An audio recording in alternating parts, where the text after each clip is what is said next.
Two women, both fitness influencers, both started supplement brands around the same time by selling to customers that big supplement companies had ignored for decades. Other women. A few years later, one of them sold their brand to Celsius for $1.8 billion. The other took a major investment that valued her company in the hundreds of millions and kept it running. Neither of them raised a war chest to start. They used something most brands would kill for and didn't have to pay for. Today, I'm breaking down Bloom versus Alani Nu and the exact playbook that built them both. Hey, what's up guys? My name is Cannon. I'm one of the co-founders here at the Visionary Group, where we scale 7, 8, and 9-figure e-commerce brands. And this matchup is a true masterclass in building a brand off of a founder and an audience that giants ignored. So let's get into it. All right, let's start off with Bloom here. It was founded in early 2019 by Mari and her husband and co-founder Greg. Mari's story is the brand. She hit a low point, rebuilt her life through fitness, lost around 90 pounds,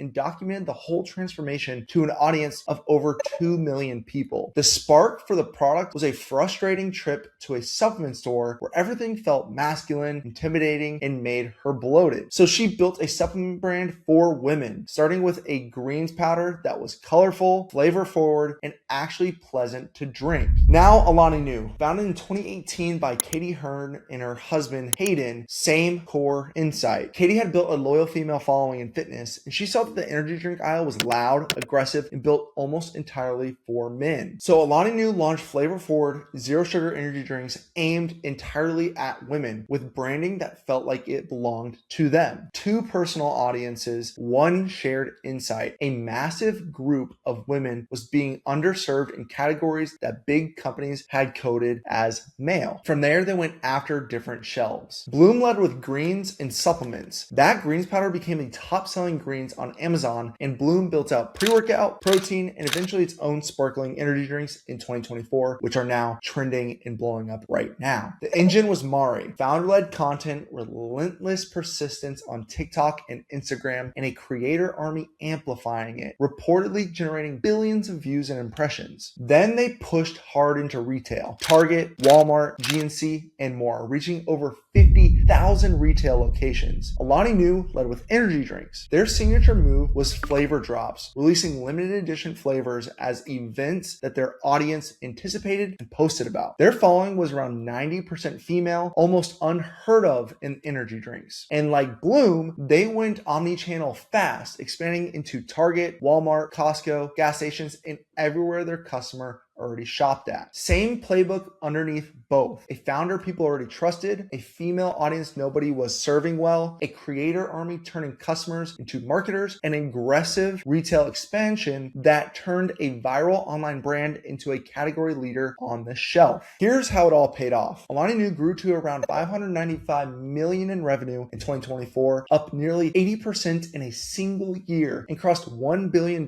in retail sales. It became the third largest energy drink brand in the country. Then in early 2025, Celsius bought Alani Nu for $1.8 billion, with the deal closing that April. A clean, massive exit that validated the entire category. Bloom took a different road. By 2026, it was reportedly doing around $300 million a year. Instead of doing a full sale, they brought in a strategic partner, the company behind C4, Nutrabolt. First took a minority stake, then in late 2025 took a majority stake. Mari and Greg still run the brand day to day, but they sold control to the larger beverage company rather than cashing out entirely. Two outcomes. One founder took a $1 billion exit, the other took strategic capital and kept operating. Both are wins. Both were built on the same foundation. Here's the lesson that you can walk away with right now. The single biggest advantage these two founders had was a real, trusted audience before they ever sold a product. That audience is the cheapest and most durable acquisition channel that exists. When Mari or Katie launched, they didn't start from zero and buy attention with ads. They already had trust. The ads just amplified it. So their cost to acquire the first wave of customers was almost nothing. Most brands spend years and fortunes trying to build what these founders already had. The second piece is who they serve. Both brands won by going after an underserved, high vanity audience, women, in categories built for men, instead of fighting head on in a saturated space. It's far easier to become the the obvious choice for a group nobody else is serving than to become one option in a crowded aisle. The third piece is the creator army. They didn't rely on their own following. They turned customers and smaller creators into a distribution network, so their reach compounded far beyond what the founders could post themselves. Let's make this tactical. 3 moves. First, use the founder. If you or someone on the team has any credible story or audience, put them on camera and make them the face. Trust transfers from a person far better from a logo. You don't need millions of followers. You need to be real and consistent. Second, find the underserved version of your customer. Look at your category and ask who it quietly ignores or talks down to. That overlooked group is often your fastest path to becoming their obvious first choice. Third, build a creator engine, not just a following. Seed product to small creators your audience already trusts and turn your own customers into content. The goal is to reach that compounds without you posting every piece yourself. Then do what both brands did. Nail your online audience first. Push into retail once demand is proven. That sequence is what turns a viral brand into a category leader and what ultimately makes you worth buying. There's a catch to the founder-led model. When the whole brand runs on one person's face, the brand is exposed if that person steps back, burns out, or has a bad public moment. A logo can't get tired. A human can. Both Bloom and Alani Nu handled this by building a real product and a real audience underneath the founder so the brand could stand on its own once it got big enough. Here's how you de-risk it. Use the founder to launch and build trust quickly. Then deliberately widen the cast. Bring in team members, ambassadors, and customer creators so the brand isn't one injury away from stalling. Invest the early attention into assets that outlast any single person. Product quality, community, an email list, an SMS list. The founder gets you off the ground. The assets you build with that attention